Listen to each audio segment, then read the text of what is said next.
Magandang buhay. Nasa halos ilang oras pa nga rin pala yung tulog ko at biglang tumawag yung tauhan ko. Nakaraang araw ko nga rin pala binayaran yung tubig at bigla kaming pinutulan kaya pumunta agad ako sa Maynilad at nagreklamo ako. Nagkamali lang daw pala at ang kalay kasama sa putulan. Ito nga din pala yung mga nakaraang araw na nagbukas ako ng parcel ko. Medyo nga halos pala busy ako nung mga nakaraang araw kaya hindi ko pa to nabubuksan at ngayon ko pangalan din pala bubuksan. Halos lahat nga rin pala ng mga kulay itong mga towel in-order ko at napakaganda naman at maganda sa panligo.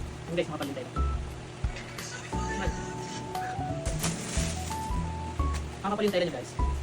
Goods na goods sa panligo. Saka yung sa mga pagpuna sa pa. Umaga. So yun guys, pili na lang kayo ng mga gusto ng kulay. Kasi halos lahat kasi ng kulay kompleto rin naman. So guys, takas mga babae, kulay pink.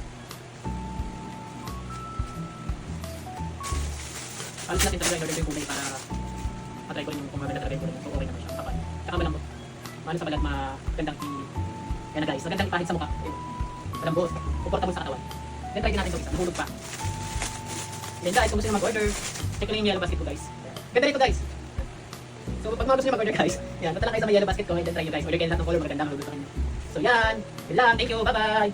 At kung nagustuhan nyo nga rin pala itong mga towel na ito, ilalagay ko lang dito sa may yellow basket ko sa may baba. Update nga din pala sa pagbubuntis si Dio, talaga namang napakalaki na ng tiyan niya at talaga namang umuuspod na yung pinaka-daddy niya. Ito nga din pala mga nakaraang araw ay talaga namang namumuling mata ni Dio, kaya inorderan ko na rin siya ng gamot sa mata niya para kahit pa paano man ay gumaling na. Medyo may kabilisan nga lang din pala yung pag-order ko at pagkadating-dating nga lang din ay nilinisan ko yung mata ni Dio at nilagyan ko na siya sa mata niya para kahit pa paano may matanggal na yung pangangati.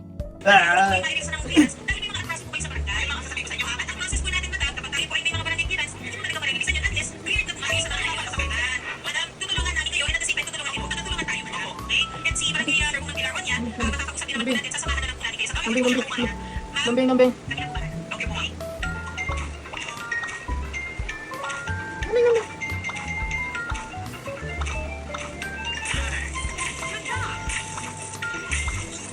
Alalain mo nga sa patak.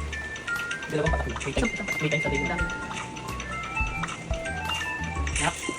Alalim. Ang kabilang din. Hindi. 3 times sa din lang. Di ba 2 times lang? 3 times.